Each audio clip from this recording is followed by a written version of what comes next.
আসসালামু আলাইকুম ওয়া রাহমাতুল্লাহি তাআলা ওয়া বারাকাতুহু। আপনারা যদি শান্ত হন, আমি কিছু কথা বলতে চাই। আজকে নির্যাতিত নিপীড়িত ফিলিস্তিনি মুসলমানদের স্বাধীনতার দাবিতে শত প্রতিবন্ধকতার পরেও আপনারা যে উপস্থিত ঘটিয়েছেন আজকের এই ঢাকা শহরে, যদি কোনো বাধা না আসতো তাহলে সরোয়ারদের মতো 10টা উদ্যানেও মানুষ জায়গা দেওয়া যেত না। আমি সুস্পষ্টভাবে বাংলাদেশের বর্তমান সরকারকে দাবি জানাচ্ছি, কোনো পরোয়া করবেন না, ময়দান আমাদের হাতে। কথা বলতে দেন। সম্মানিত, আমরা যা বলছি সত্য এবং ন্যায়ের মানদণ্ডে বলছি। প্রশাসনকে ভয় করার কোনো দরকার নাই আমাদের।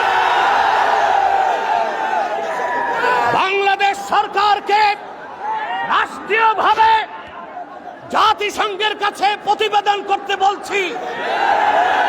57টি মুসলিম রাষ্ট্র থেকে বাইতুল মুকাদ্দাসের ইজ্জত রক্ষায় মুসলিম সেনাবাহিনীর সদস্যদেরকে পাঠাতে হবে। বাংলাদেশ থেকে লক্ষ লক্ষ মুসলমান ফিলিস্তিনের স্বাধীনতা উদ্ধারে ইসরায়েলের 20 দাঁত ভেঙে দিতে যেতে প্রস্তুত আছে। ইসরায়েলের দোসর হচ্ছে পার্শ্ববর্তী হিন্দুস্তান। ইসরায়েলের চিরবন্ধু হিন্দুস্তানের সাথে বাংলাদেশের কোনো ব্যবসায়িক চুক্তি হতে পারবে না, কোনো রাজনৈতিক চুক্তি হবে না। 16 বছর ফ্যাসিবাদকে লালন করেছে ভারত। ভারতের দালাল ও দোসরদেরকে বাংলাদেশে রাজনীতি করতে দেওয়া হবে না।